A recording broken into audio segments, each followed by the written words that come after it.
حاتم طائی کو کون نہیں جانتا؟ اس کی سخاوت کے قصے زبان زد خاص و عام ہیں۔ اس کا تعلق قبیلہ طے سے تھا۔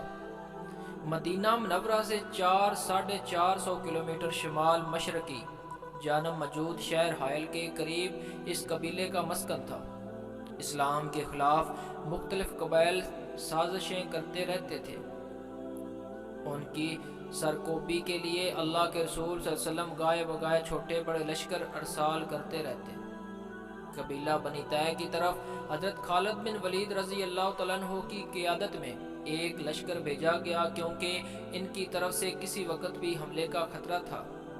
حاتم طائی خود تو فوت ہو چکا تھا اور اب قبیلہ طے کا سردار اس کا بیٹا عدی تھا، جو اسلام دشمنی میں پیش تھا۔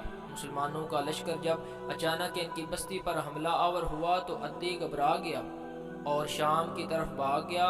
بھاگتے وقت اس نے اپنی بہن صفانہ کو بھی ساتھ نہیں لیا، بلکہ اسے چھوڑ کر ہی بھاگ کھڑا ہوا۔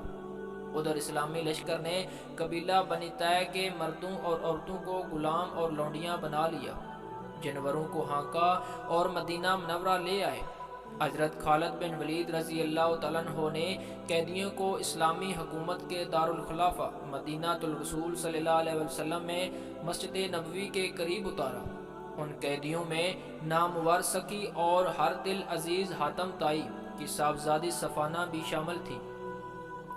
صفانہ بنت حاتم طائی حضرت علی بن ابی طالب رضی اللہ تعالیٰ عنہ سے مخاطب ہوئی، برائے کرم آپ اپنے چچا زاد بھائی محمد صلی اللہ علیہ وسلم سے میری رہائی کے لیے سفارش کر دیں۔ حضرت علی بن ابی طالب رضی اللہ تعالیٰ عنہ نے اس کے جواب میں کہا کہ ہم لوگ رسول اکرم صلی اللہ علیہ وسلم کی خدمت میں کسی کی سفارش نہیں کرتے، البتہ جب رسول اکرم صلی اللہ علیہ وسلم نماز کے لیے نکلیں گے تو قیدیوں کا معائنہ فرمائیں گے، اس وقت تم خود ہی رسول اکرم صلی اللہ علیہ وسلم کی خدمت میں اپنی گزارش پیش کرنا اور اپنے باپ حاتم طائی کا بھی تذکرہ کرنا، کیونکہ رسول اکرم صلی اللہ علیہ وسلم ہر کسی کی تکریم کرنے والے، خیر خواہی اور بھلائی کرنے والے اور تمام لوگوں سے زیادہ حلیم و بردبار ہیں۔ چنانچہ اللہ کے رسول صلی اللہ علیہ وآلہ وسلم جب نماز عصر کے لیے نکلے تو قیدیوں کو آپ کے سامنے پیش کیا گیا۔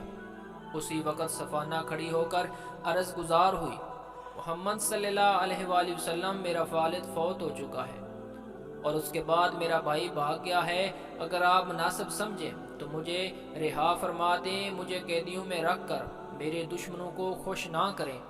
آپ کو معلوم ہے کہ میرا والد اپنی قوم کا سردار تھا، وہ قیدیوں کو آزاد کرتا، ظالموں کو قتل کرتا اور پڑوسیوں کی خیر خواہی اور حفاظت کرتا تھا، بہادروں کی قدر کرتا اور ان کی حمایت کرتا تھا، پریشان حال لوگوں کے کام آتا، لوگوں کی مہمان نوازی کرتا، امن اور چین کا علمبردار تھا، محتاجوں کی ضرورتیں پوری کرتا اور مصائب کے مارے لوگوں کی مدد کرتا تھا۔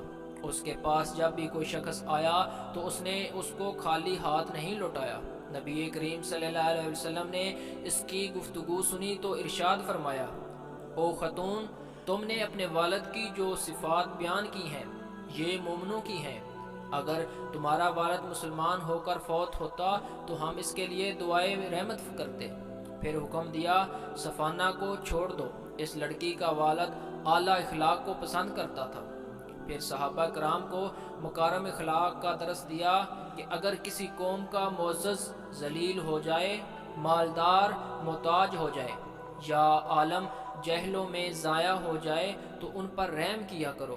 اللہ کے رسول صلی اللہ علیہ وسلم نے جب صفانہ پر احسان کیا اور اسے رہا کرنے کا حکم دیا تو اس نے تشکر امیز انداز میں استدعا کی، میں دعا مانگنے کی اجازت چاہتی ہوں۔ آپ نے اسے اجازت دے دی اور ساتھ ہی صحابہ کرام سے کہا کہ ذرا غور سے سنو کہ یہ عورت کیا دعا مانگتی ہے۔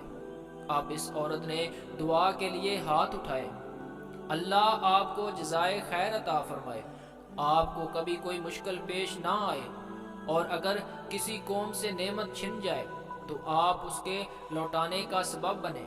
رسول اکرم صلی اللہ علیہ وسلم نے صفانہ کو نہ صرف رہا کر دیا بلکہ اسے کپڑوں کے جوڑے بھی دیے، سواری مہیا کی اور ذات راہ سے نوازا۔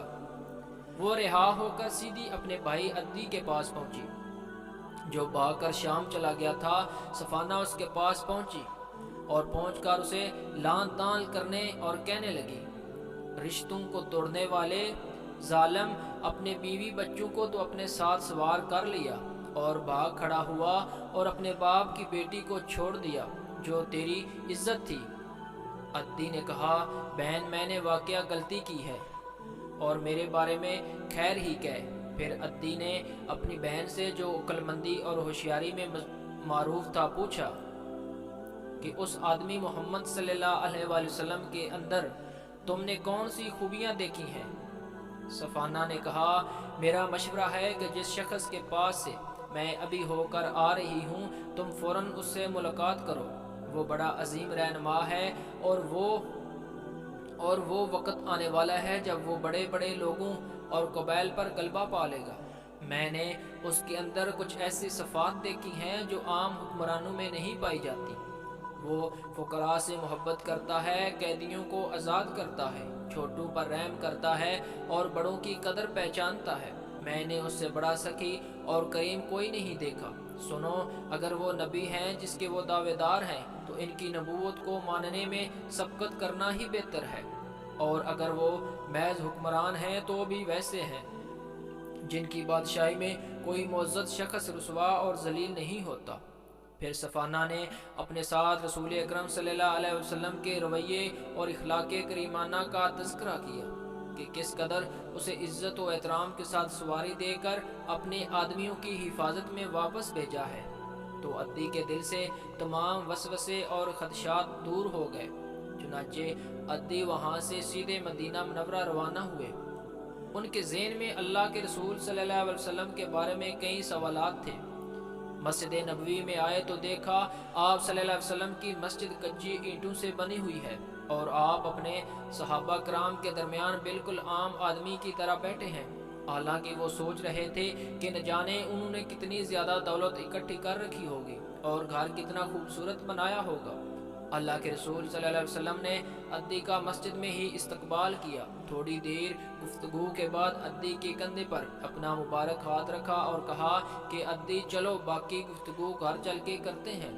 عدی کہتے ہیں، گھر میں داخل ہوئے تو میں حیران ہو گیا کہ گھر میں بالکل سادہ تھا، فرش پر چٹائی تک موجود نہ تھی، فرش بھی کچا تھا۔ اللہ کے رسول صلی اللہ علیہ وسلم نے اپنے کندھے سے چادر مبارک کو اتارا اللہ کے رسول صلی اللہ علیہ وسلم نے اپنے کندھے سے چادر مبارک کو اتارا اور اسے زمین پر بچھا دیا۔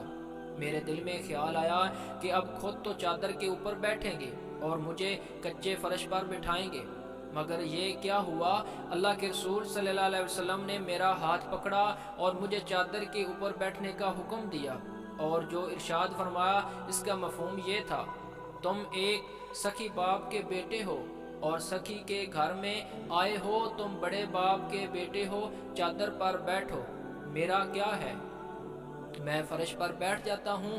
عدی خاموش نظروں سے اللہ کے رسول صلی اللہ علیہ وسلم کی طرف دیکھتے رہے۔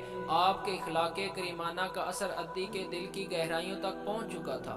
صفانہ نے جو باتیں اور صفات بیان کی تھی سب کی سب درست تھی۔ اللہ کے رسول صلی اللہ علیہ وسلم نے پوچھا، عدی تم کچھ سوالات کرنا چاہتے تھے، وہ کیا تھے؟ عرض کیا، اب سارے سوالات ختم ہو چکے ہیں، آپ سے ایک ہی گزارش ہے کہ مجھے بھی کلمہ پڑھائیں اور اپنے جان نثاروں میں شامل کر لیں۔ اور چند لمحوں کے بعد عدی مسلمان ہو چکے تھے۔ تاریخ ہمیں بتاتی ہے کہ ان کی ہمشیرہ صفانہ نے بھی اسلام قبول کر لیا۔ مورخین نے عدی رضی اللہ تعالیٰ عنہ کے واقعے کو مختلف انداز میں پیش کیا ہے۔ ایک اور سکا روایت کے مطابق حضرت عدی بن حاتم تائی جب اپنی ہمشیرہ کی گفتگو سن کر رسول اکرم صلی اللہ علیہ وسلم کی خدمت میں حاضر ہوئے تو انہوں نے انتہائی خوبصورت لباس زیب تن کر رکھا تھا اور اپنی گردن میں سونے کی سلیب لٹکائی ہوئی تھی۔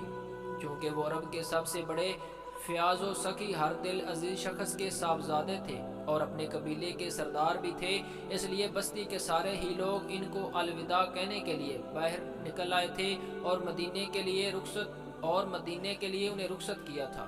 آگے حضرت عدی رضی اللہ تعالیٰ عنہ نے اپنا بیان ہے میں رسول اکرم صلی اللہ علیہ وسلم کی خدمت میں پہنچا تو میری گردن میں سونے کی سلیب لٹک رہی تھی۔ آپ نے فرمایا، اے عدی، اس بت کو اپنی گردن سے نکال پھینکو۔ نیز میں نے رسول اکرم صلی اللہ علیہ وسلم کو یہ تلاوت کرتے ہوئے سنا، ان لوگوں یہود و نصارا نے اللہ کو چھوڑ کر اپنے عالموں اور درویشوں کو رب بنا لیا۔ سورہ التوبہ۔ یہ آیت سن کر حضرت عدی نے عرض کیا، یہود و نصارا نے اپنے علماء کی عبادت تو نہیں کی؟ آپ نے ارشاد فرمایا، یہ بات ٹھیک ہے کہ ان لوگوں نے اپنے علماء کی عبادت نہیں کی، لیکن یہ بات تو ہے نا کہ جب ان علماء نے اللہ کی حرام کردہ کسی چیز کو ان کے لیے حلال قرار دیا، انہوں نے اسے حلال مان لیا، اور جب اللہ کی حلال کردہ چیز کو ان علماء نے حرام قرار دیا، انہوں نے اس کو حرام ہی سمجھ لیا، یہی ان کی عبادت ہے۔ یہ سن کر عدی نے اسبات میں سر ہلا دیا۔ نبی کریم صلی اللہ علیہ وسلم نے مذکورہ حدیث میں یہ صاف صاف وضاحت فرما دی کہ اللہ تعالیٰ کی حلال کردہ چیزوں کو حرام کرنے والے یا حرام کردہ اشیاء کو حلال ٹھہرانے والے کسی بھی آدمی کی اطاعت دراصل ان کی عبادت ہے، جبکہ عبادت کے لائق صرف اور صرف اللہ وحدہ لا شریک ہے۔ اس کے سوا کسی کی عبادت پل بھر کے لیے بھی صحیح نہیں۔ اسی پر بھروسہ کیا جا سکتا ہے، اسی کے ناموں کی قسمیں کھائی جا سکتی ہیں۔ وہی کسی چیز کو حلال کر سکتا ہے اور کسی چیز کو حرام کر سکتا ہے۔ اسی کا کام ہے۔ جو آدمی اللہ پر بھروسہ رکھتا ہے، اللہ اس کے لیے کافی ہے، مگر جو کوئی اللہ کو چھوڑ کر غیر اللہ پر توکل کرے گا اور جو کوئی اللہ تعالیٰ کے ناموں کی توہین کرے گا، اللہ تعالیٰ اس کو دنیا اور آخرت میں ذلیل و رسوا کر دے گا۔ اللہ پاک نبی کریم صلی اللہ علیہ وسلم کے صدقے ہمارے والدین کی مغفرت فرمائے، اور جو مسلمان اس دنیا سے رخصت ہو چکے ہیں ان سب کی مغفرت فرمائے اور ان کی قبریں کشادہ فرمائے۔ آمین ثم آمین۔